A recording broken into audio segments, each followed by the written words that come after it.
آج کی تلاوت پہلا کرنتھیوں اس کا 11واں باب 23ویں آیت سے 29ویں آیت تک پڑھیں گے۔ نیا نام میں سے پہلا کرنتھیوں 11واں باب 23ویں آیت سے 29ویں آیت تک، کیونکہ یہ بات مجھے خداوند سے پہنچی اور میں نے تم کو بھی پہنچا دی کہ خداوند یسوع نے جس رات کو پکڑوایا گیا روٹی لی اور شکر کر کے توڑی اور کہا، یہ میرا بدن ہے جو تمہارے لیے ہے، میری یادگاری کے واسطے یہی کیا کرو۔ اسی طرح اس نے کھانے کے بعد پیالہ بھی لیا اور کہا، یہ پیالہ میرے خون میں نیا عہد ہے، جب کبھی پیو میری یادگاری کے لیے یہی کیا کرو۔ کیونکہ جب کبھی تم یہ روٹی کھاتے اور اس پیالے میں سے پیتے ہو تو خداوند کی موت کا اظہار کرتے ہو جب تک وہ نہ آئے۔ اس واسطے جو کوئی نامناسب طور پر خداوند کی روٹی کھائے یا اس کے پیالے میں سے پیے، وہ خداوند کے بدن اور خون کے بارے میں قصوروار ہوگا۔ پس آدمی اپنے آپ کو آزما لے اور اسی طرح اس روٹی میں سے کھائے اور اس پیالے میں سے پیے، کیونکہ جو کھاتے پیتے وقت خداوند کے بدن کو نہ پہچانے وہ اس کھانے پینے سے سزا پائے گا۔ آمین۔ خدا کے نور پر کلام کا پڑھا اور سنا جناب سب کے لیے باعث برکت ہو۔ خداوند کا شکر ہو۔ آمین۔ خدا یسوع مسیح کے بزرگ نام میں 2024 کے آج پہلے ہفتے میں آپ سب کو خدا کے گھر میں خوش آمدید کہتے ہیں۔ میں دعوت ہوتا پادری شرون شبیر صاحب کو کہ وہ آئیں اور خدا کے نور پر کلام کو پیش کریں۔ زوردار تالیوں۔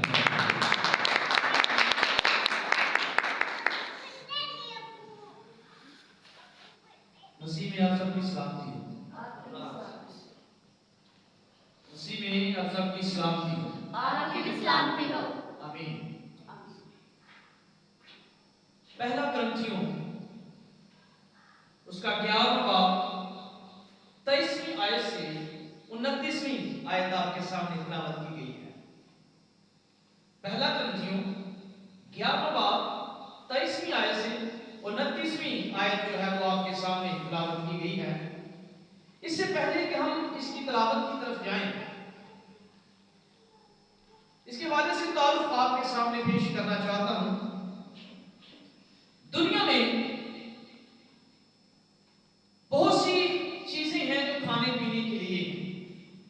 جب ہم اسے کھاتے ہیں، جب ہم پیتے ہیں، کچھ لوگ جب کھاتے پیتے ہیں تو اس کی کیلوریز کا حساب لگاتے ہیں۔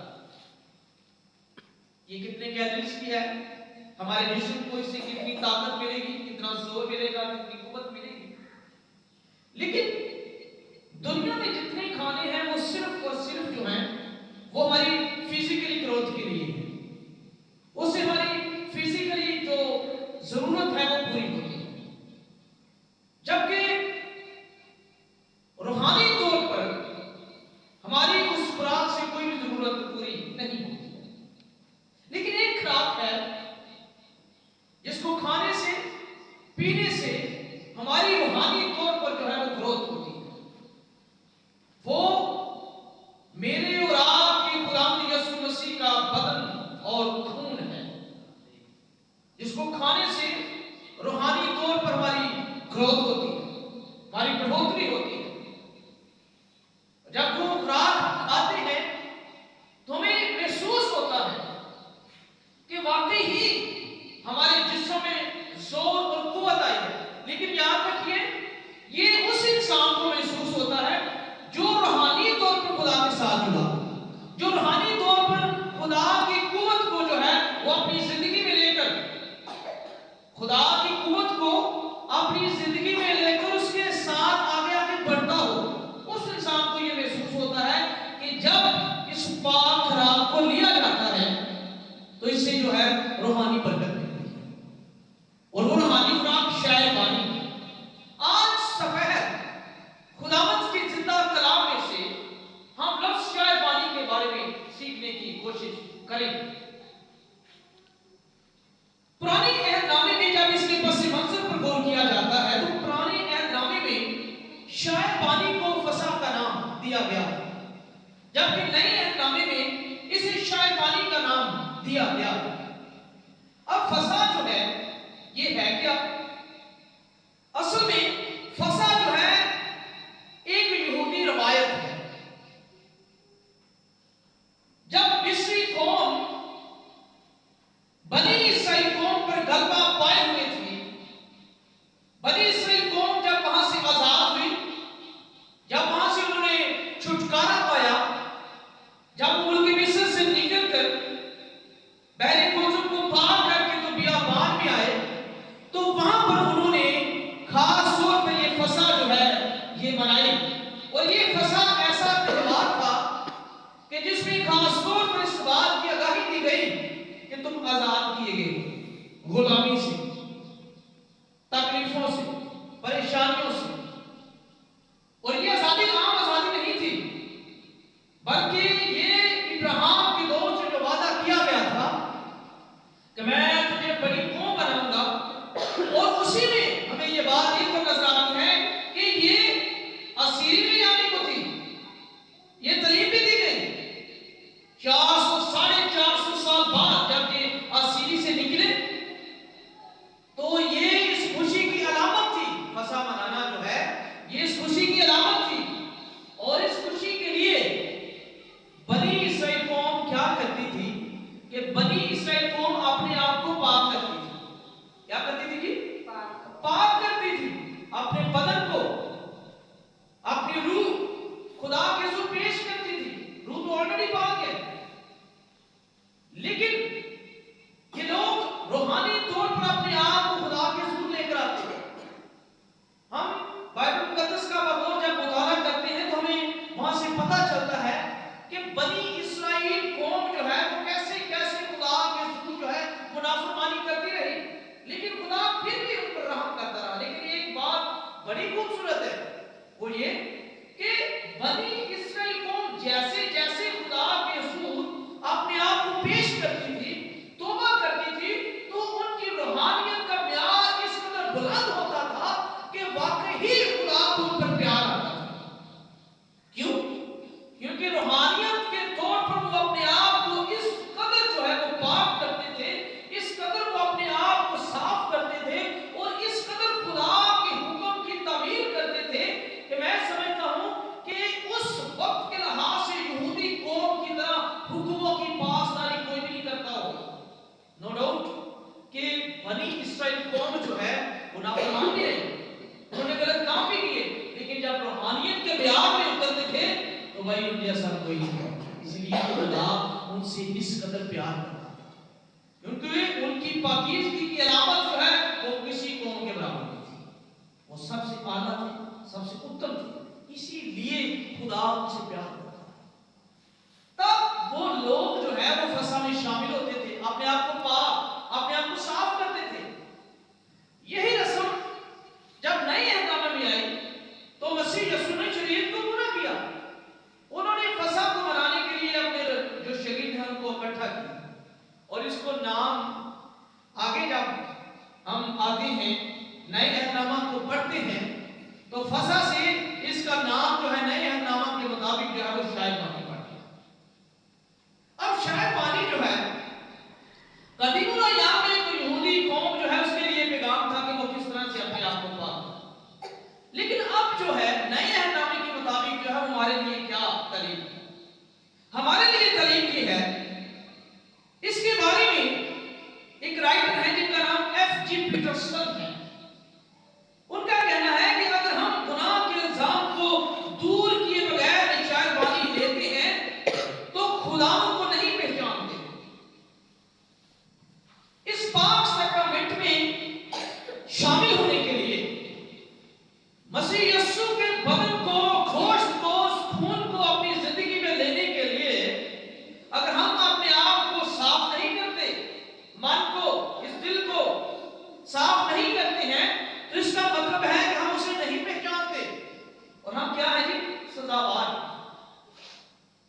اس کا مطلب ہے کہ اگر گناہ کی سرشت ہمارے اندر موجود ہے تو پھر ہم مکمل طور پر اگر ہم چاہیں نا تو ہم خدا کے پاس نہیں آ سکتے۔ اور نہ ہی اس پاک ساکرامنٹ میں شامل ہو سکتے ہیں، کیونکہ اس پاک ساکرامنٹ میں شامل ہونے کے لیے سب سے بڑھ کر یہ ہے کہ ہمارے بدن پاک، ہماری روح پاک، ہم خود پاک،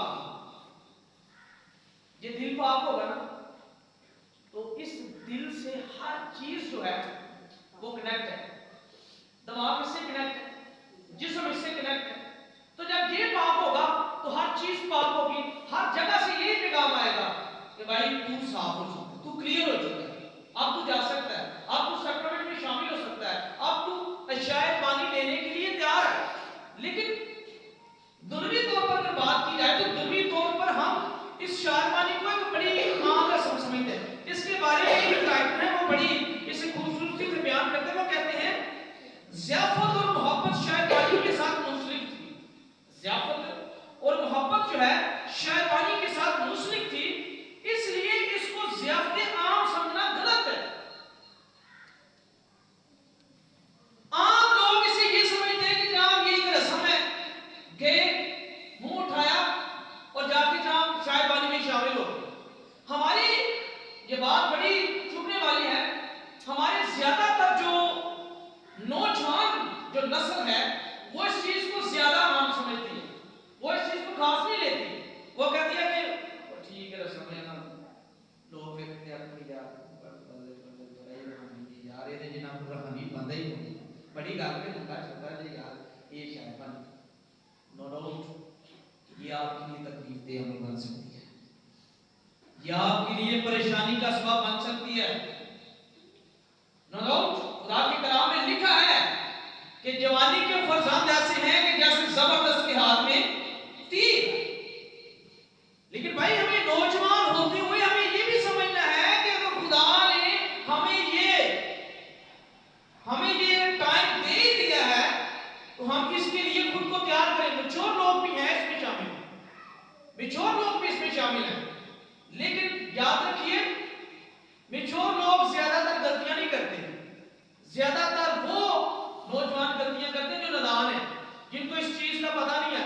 اس لیے یہ تعلیم آج میرے اور آپ کے لیے ہے کہ ہم نادانی میں ایسی غلطیاں نہ کر بیٹھیں کہ اس پاک رسم میں شامل ہونے کے لیے ہم اپنے آپ کو منہ اٹھایا گھر سے، نہ دعا کی، نہ تیار خود کو کیا، نہ اس دل کو تیار کیا، نہ ذہن تیار کیا اور اس رسم میں آ کے شامل ہو۔ اگر ہم اس میں شامل ہو گئے تو اس رائٹر کا کیا کہنا ہے کہ ہم نے اپنے زندگی میں سے سزا وہ گناہ کو نہ نکالا تو یہ ہمارے لیے بڑا مسئلہ بن سکتا ہے، ہمارے لیے یہ تنگی کا سبب ہے۔ ہم عام طور پر تو ہنس کے مسکرا کے ہم اس بات کو چھوڑ دیتے ہیں۔ یاد رکھیے خدا کا کلام بہت سخت ہے، بہت سخت، جاتے ہوئے ہمارے جسم میں ہمیں کڑوا محسوس ہوگا، لیکن جب ہمارے جسم میں ایڈجسٹمنٹ کرے گا نا، وہ ہم اسے ایڈجسٹمنٹ کر لیں گے، ہم اسے لے لیں گے اور عطیہ کر لیں گے کہ جی آج کے بعد میں اپنے آپ کو خدا کے کلام کے مطابق چلاؤں گا، تو پھر کیا ہوگا کہ یہی کلام اندر جا کے میٹھا ہو جائے، شہد کی مانند ہو جائے۔ کیوں؟ کیونکہ بھائی آپ نے عمل کرنا شروع کر دیا نا، آپ نے خدا کے کلام کو اپنی زندگی میں شامل کرنا شروع کر دیا۔ بدن اور خون اس کی جسمانی اور روحانی تشبیہ کو ظاہر کرتے ہیں، بدن اور خون اس کی روحانی، جسمانی اور روحانی تشبیہ کو ظاہر کرتی ہے، جبکہ پیالہ پکار کر کہتا ہے کہ میں اس کی قیمتی خون کی علامت ہوں جو کلوری پر بہایا جائے۔ مسیح یسوع کا خون اور بدن جو ہے وہ اس کی قیمتی اس لہو کی یا قیمتی اس بدن کی یا قیمتی اس حکم کی جو اس نے باپ سے لیا، اسے پورا کیا، یہ اس کی علامت ہے کہ اگر اس نے اپنے آپ کو تمام رسومات ادا کرنے کے لیے اس نے اپنے آپ کو تیار کیا، پاک کیا، صاف کیا، تو بھائی اگر وہ اتنا پاک ہے تو یاد رکھیں وہ تو خدا کا بیٹا تھا، ہم تو پھر ایک عام انسان ہیں، ہمیں اپنے آپ کو کتنا پاک کرنے کی ضرورت ہے۔ ہمیں تو اس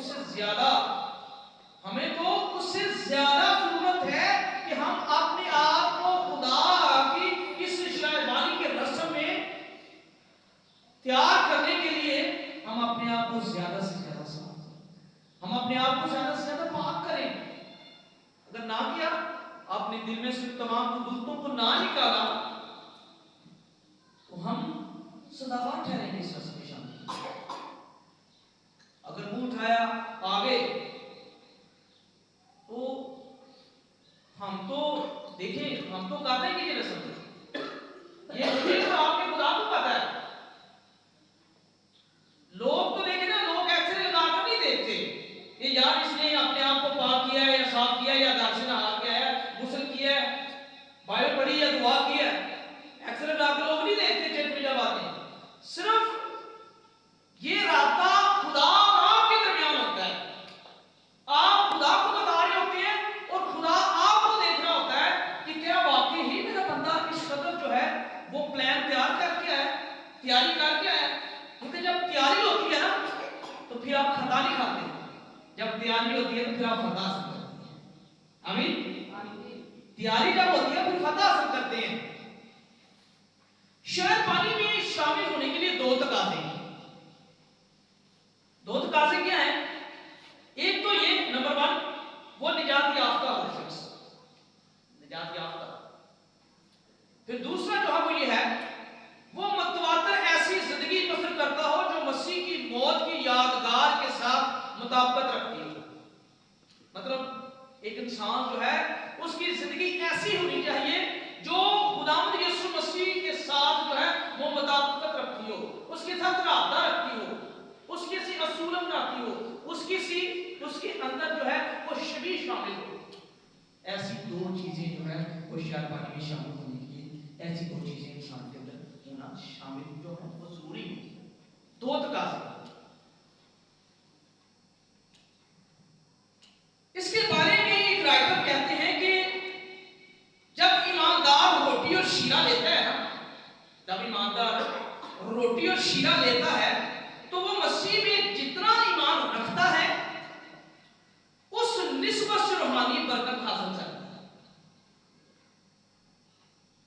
جتنا وہ کیا کرتا ہے، جتنا وہ مسیح میں ایمان رکھتا ہے اسی نسبت کے ساتھ وہ خدا سے برکت حاصل کرتا ہے. یہ بہت بڑا پوائنٹ ہے کہ جس نسبت کے ساتھ آپ کا خداوند یسوع مسیح پر ایمان ہوگا اسی نسبت سے آپ خدا سے برکت حاصل کریں گے. ورنہ برکت آپ سے نہیں ہوگی. اگر آپ اس میں شامل نہیں ہیں نا، اگر آپ کے اندر سمجھ لیں کہ وہ چیز لینے کی جو ہے جستجو نہیں ہے، تو آپ اس دوڑ سے باہر ہیں. جو دوڑ کے جو گول آپ نے خدا کو پانے کے لیے رکھا ہوا ہے نا، اس گول سے آپ باہر ہو جائیں گے. یہ شاید پانی بھی ایک گول ہے. اس سے پانی کے لیے بھی خود کو تیار کرنا پڑتا ہے. جس طرح سے پولوس نے کیا کیا، پولوس جنگ لڑتا ہے اپنے گول کو پانے کے لیے. اسی طرح سے شاید پانی بھی گول ہے. اس کو لینے کے لیے ہمیں خود کو تیار کرنا ہوتا ہے. اپنی منزل کو حاصل کرنے کے لیے تیار کرنا ہوتا ہے. کیا؟ دعا کرنا، کلام پڑھنا، خدا کے ساتھ زیادہ سے زیادہ رابطہ کرنا. لیکن آج کل رابطہ کم ہو گیا. اسی رابطے کی کمی کی وجہ سے، اسی رابطے کی کمی کی وجہ سے خدا اور ہمارے درمیان دوری ہے. اسی وجہ سے ہم کلام کی باتوں کو صحیح طرح سے سمجھ نہیں پاتے. کیوں نہیں سمجھ پاتے؟ بھائی ہم نے کیسے سمجھنا؟ ہم اس کے قریب آئیں گے تو سمجھیں گے نا. جب ہم نے اس کے قریب ہی نہیں آنا تو پھر سمجھنا کیسے ہے؟ شاعر بانی ہمیں اس چیز کے بارے میں تعلیم دیتی ہے کہ اگر انسان اس رسم میں شامل ہونا چاہتا ہے تو اگر جب تک وہ اپنی زندگی میں اس گناہ کی سازش کو نہیں نکالے گا تو وہ شاعر بانی دینے کا حقدار نہیں ہے. یہ بڑی سخت تعلیم ہے.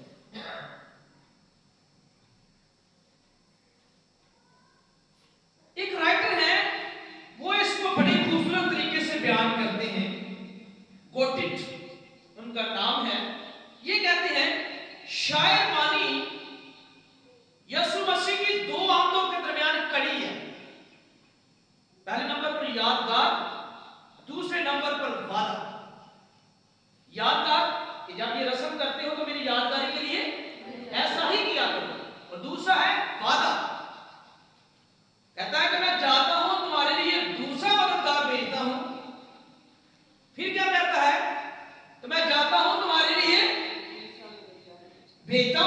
پھر یہ بھی کہتا ہے کہ میں جاتا ہوں تمہارے لیے مکان تیار کرتا ہوں. یہ اس کے وعدے دوسری آمد. جب وہ آئے گا تو جتنے ایماندار ہوں گے وہ تمام ایماندار اس کے ساتھ بادلوں پر اڑ کر اس کا استقبال کریں. اب جب یہ ایماندار بادلوں پر استقبال کریں گے تو اس کی سب سے بڑی نشانی کیا ہے؟ اس کی سب سے بڑی نشانی یہ ہے کہ وہ تمام لوگ آمین ہوں گے، ایماندار. ان ایمانداروں میں وہ لوگ شامل ہوں گے جنہوں نے جب بھی یسوع مسیح کا کلام سنا، جب بھی کلام کو سنا، جتنی زندگی انہوں نے گزاری انہوں نے اصول و ضوابط کے مطابق گزارا، بغیر اصولوں کے نہیں.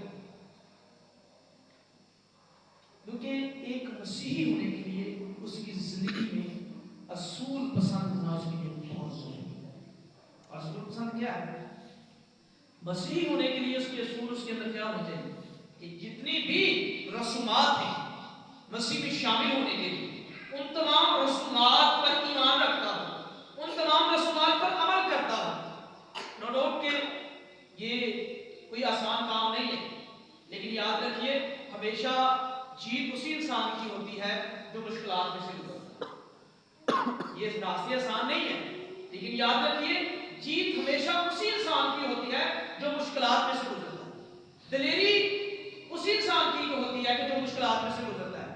میں کہتا ہوں کہ فتح جو ہے اس انسان کی نہیں ہے کہ جو مشکلات کو دیکھ کے تو وہ پیچھے ہٹ جاتا ہے، بلکہ فتح اس انسان کی ہے کہ بھائی جب مشکل آئے اسے سامنے دیکھ رہا ہو، اس میں سے گزر کر کہے ہاللیلویا یسوع تیرا نام مبارک، میں تیرا نام لے کر گزرتا ہوں.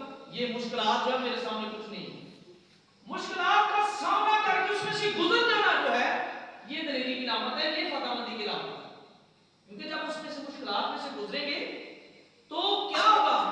اس میں سے نکالنے والا آپ خود نہیں ہے، اس میں سے نکالنے والا ایک ہی ذات ہے.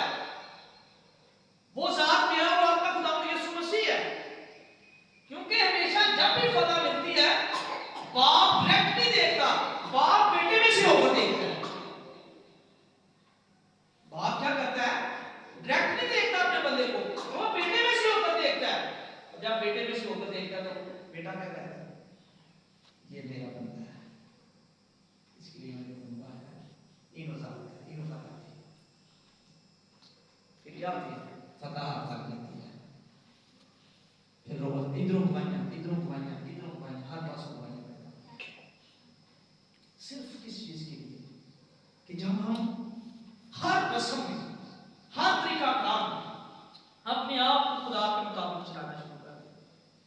شاید پانی یہ ایک ایسی رسم ہے کہ جس کے لیے خاص طور پر ہمیں تعلیم دی جاتی ہے کہ ہم اپنی زندگی کا معیار جو ہے اسے پہچان سکیں کہ ہماری زندگی کا معیار کیا ہے. ہم خدا کی نظروں میں کس حد تک جو ہے وہ مبارک ہیں، یا ہم کس حد تک خدا کے حضور ایماندار ہیں یا راست باز ہیں. یہ شاید پانی ہمیں تعلیم دیتی ہے. میں نے کیا بتایا کہ اس کے دو تقاضے کہ وہ نجات یافتہ ہو، اور پھر کیا ہو؟ متواتر مسیح یسوع کی زندگی کے ساتھ مطابقت رکھتا ہو، پھر وہ شامل ہو. کرنتھس کی کلیسیا کو جب یہ خط لکھا گیا، جب یہ تعلیم دی گئی، وہاں پر جو بھائی تعلیم دے رہے تھے بائبل مقدس کی، انہوں نے پولس کو خط بھیجا.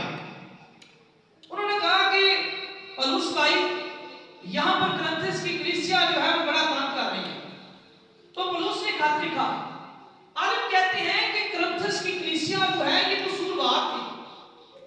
یہ شاید بانی کی خاصیت سے واقف نہیں تھی کہ شاید بانی جو ہے اس کی خاصیت کیا ہے. وہ بتاتے ہیں، پولس بتاتا ہے، مصنف بتاتا ہے کہ یہ کرنتھس کی کلیسیا شاید بانی سے بالکل جو ہے وہ ناواقف تھی، اس کی خاصیت کو جانتی نہیں تھی. جیسے میں نے بیان کیا نا کہ اکثر اوقات لوگ آتے ہیں، منہ اٹھاتے ہیں، نہ کو تیاری، نہ کو اپنے آپ کو پاک کیا، نہ اپنے آپ کو تیار کیا تو آپ نے شاید یہی صورتحال ان کے اندر بھی تھی. یہ بات سوچیں کہ